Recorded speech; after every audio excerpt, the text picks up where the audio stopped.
네, 국내 증시 특징 점검하고 오늘 앞으로의 대응 세워보도록 하겠습니다. 김종효 연구위원과 함께 IBK 투자증권 판교스탁 라운지 정경민 과장 자리하셨습니다. 어서 오세요. 네, 안녕하세요.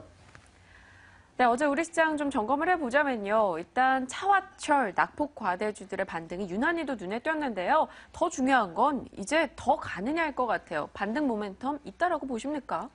일단 좀 다행이다. 네. 다행이다라는 생각이 가장 먼저 들었고요.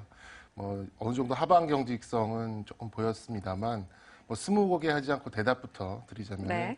수급상으로 정말 막연하게 하방 경직은 조금 보였으니까, 어느 정도 이제 다행이라는 생각은 좀 들고는 있습니다만, 돈 벌자고 하는 주식 투자, 과연 어떤 재료로 얼만큼 반등할지, 얼만큼 오를지에 대해서 생각을 해보면, 그것도 좀 갸웃하게 되는데요. 고객의 수수료로 먹고 사는 증권사 직원이 왜 매번 이렇게 부정적인 의견을 내느냐, 이런 말씀을 하신 분들이 꽤 많았었는데, 좋게 보고 싶어도 도대체 시장에서 도무지 답이 좀 나오질 않습니다. 시장은 크게 유동성을 나타내는 수급과 시장 내외 펀더멘털을 감안한 실적, 그리고 밸류에이션을 바탕으로 주가가 형성이 되는데요. 굳이 따지자면 현 시점은 밸류에이션을 제외하면 두 큰 변수가 막혀 있는 상황이고, 밸류에이션도 추정치에 근거한 것이기 때문에 하시라도 재조정될 수 있는 변수라서 속된 말로 비빌 언덕이 없는 이런 상황이다, 이렇게 좀 봐야 될 것 같습니다. 표 하나 보면서 좀 넘어가도록 하겠습니다. 네. 최근 불거진 이슈가 일본의 양적 완화입니다. 많이 언급을 했을 거예요, 다른 전문가분들이. 어쩌면 시장을 풀어가는 단서가 될 수도 있을 것 같아서 좀 들고 나와봤는데요. 생각보다는 국내 증시의 엔화 약세가 곧바로 나타나기보다는 엔화가 하향 안정화가 되면 그때 악영향을 본격적으로 나타나는 것을 볼 수가 있습니다. 또 곧바로 엔화 약세가 악재가 반영되는 것이 아니다, 이렇게 보시는 게 맞겠고요. 또 다른 표 하나를 보고 넘어가겠습니다. 엔화 약세와 국내 업종 간의 상관관계인데요. 이것도 많이 보셨을 것 같습니다. 이번 엔화 약세의 악영향이 많이 받는 업종과 종목을 유지하시는 것보다는 지수 반등 시 피눈물이 나는 아픔이 있겠지만 일정 부분 현금화를 통해서 리스크 관리가 가장 중요한 시점이다, 이렇게 좀 봐지고요. 단기간에 증시에 힘을 불어넣을 수 있는 것은 사실상 지금 정책밖에 없는 것 같습니다. 증시 부양책이 나올 때까지는 제가 지난주나 지지난주 말씀드렸던 수급상의 변수들을 보면서 비중 축소를 통한 현금화를 하시면서 기회를 보시고 다음 기회를 한번 노려보시는 것이 중요한 시점이다, 이렇게 좀 짚어드리겠습니다. 네, 일단 추세적인 반등으로 이어지긴 어렵다라는 시각을 전해주셨고요. 모멘텀 부분에 대해서도 아직은 고개를 갸웃하고 있다라는 이야기입니다. 김 의원님 시각은 어떻습니까? 같은 동일한 시각이신지요?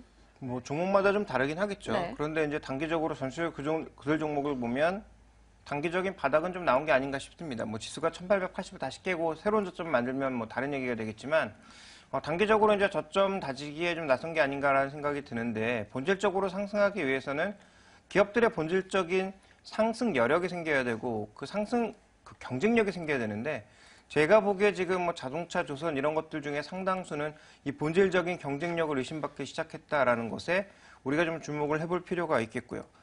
자, 그런 관점에서 투자는 이렇게 좀 봐야 될 것 같습니다. 자동차 업종은 그나마 판매 여력도 좀 있고 현금을 여러 군데 쓰긴 했지만 그래도 현금 여력이 조금 있다라고 보고 있고, 그다음에 또 하나 우리가 좀 생각해 봐야 될 건 결국 10조 원의 투자를 기업이 공짜로 나눠주는 거 아니기 때문에 다시 어떤 방향으로든 걷어들이기 위해서 한 투자라고 본다면 장기 관점에서는 자동차는 여전히 저는 매수 관점이 맞다라고 보고 있는데요. 나머지 업종에 대해서는 조금은 심각한 그 경쟁력 훼손과 공급 과잉이 여전히 우려되고 있다는 점에서 산업재 소재 쪽에 속하는 업종에 대해서는 여전히 반등 시 비중 축소 의견을 말씀드리고 싶습니다. 네, 그 안에서 섹터 부분에 대해서는 다소 다른 시각을 전해주셨고요. 자, 신고가 기록했었던 메리츠 종금증권이 어제 8% 정도 급락이었습니다. 최근 증권주가 기관 매수로 연일 잘 가다가 어제는 좀 우르르 내려앉는 모습이었는데요. 앞으로 대응 전략, 그리고 그 안에서 좀 볼만한 종목이 있을까요? 제가 가장 뼈저리게 느끼고 있는 그런 네. 업종이 아닌가 좀 싶습니다. 사실 지난번 부양책에 살짝 깜짝 반등을 했었습니다만, 중장기로 보면은 조금 어려운 상황이다, 이렇게 좀 봐드릴 수 있겠습니다. 제가 가장 부정적으로 보고 있는 소재와 산업재와 마찬가지로 향후 이렇다 할 구조조정이 가시적으로 나타나지 않는다면 사실상 큰 볼일이 없는 그런 이제 업종이다, 좀 봐야 되겠고요. 증권사들이 지난 10년간 자산관리다, IB다, 해외 진출이다, 이런 거를 하고서 여러 가지 일을 벌이고는 있지만 아직까지는 결국에는 시장 거래 대금에 전적으로 수익성이 좌우되는 것이 현실입니다. 증권사들의 실적은 복잡하게 보자면 한이 없지만 가장 쉽게 파악하자면 증시거래대금을 보고 판단을 할 수가 있는데요. 잠깐 표를 하나 보고 넘어가도록 하겠습니다. 네. 하루 거래대금이 7조 5천억 정도가 되어야 업종 전체적으로 손익분기점을 넘어설 수 있는 업종의 그 구조입니다. 단적인 예로 지난 25거래일간 그 비슷한 금액을 갔던 날이 3, 4일 정도고요. 심지어 6조도 안 되는 날이 5거래일이나 됐습니다.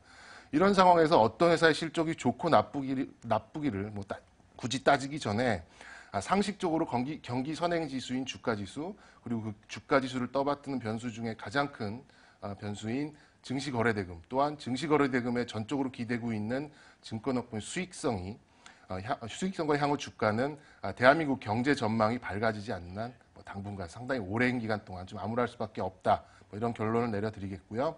굳이 금융업종 쪽에서 답을 찾으시다면 고배당이 나오는 은행주나 증권사를 담고 있는 금융지주사를 통한 간접적인 투자를 권해드리도록 하겠습니다. 네, 일단 시장 자체 탄환이 부족한 상황인데 그 안에서 종목을 논하기보다는 시장 전반적인 업황 개선 기대를 좀 더 가져보자라고 이야기 주셨네요. 자, 김 의원님 시각은 어떠세요?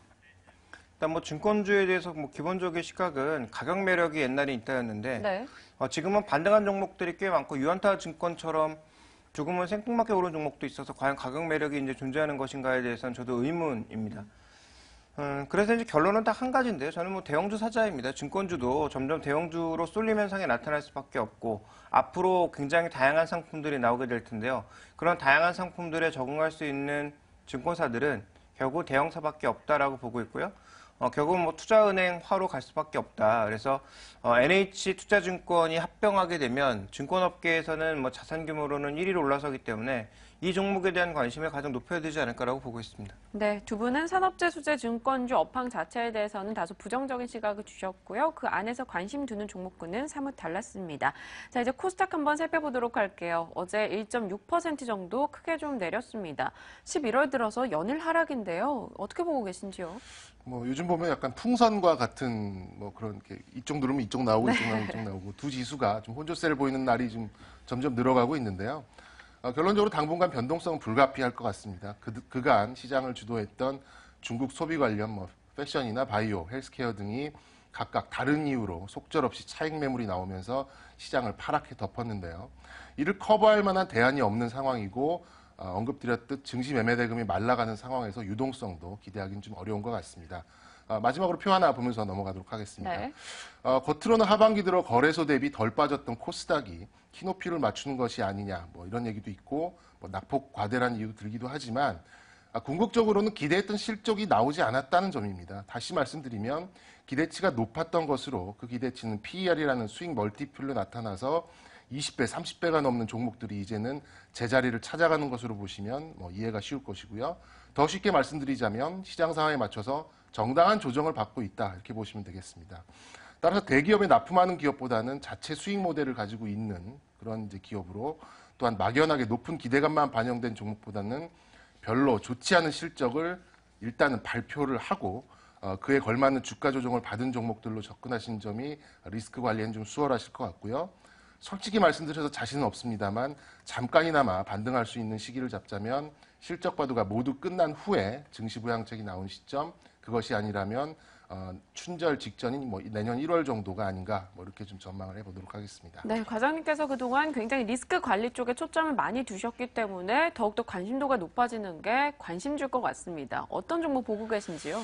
지난주 골프존 계속해서 좀 유효하고요. 네. 오늘은 토비스 좀 제시해 드리겠습니다. 네. 제 개인적으로 최선호 업종인 카지노와 관련이 있는 카지노 기기 업체고요.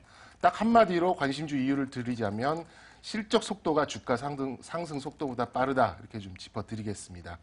양적 완화, 즉 돈이 흔해진 것에 가장 큰 수혜를 보고 있는 업종이 전 세계적으로 카지노 업종인데요.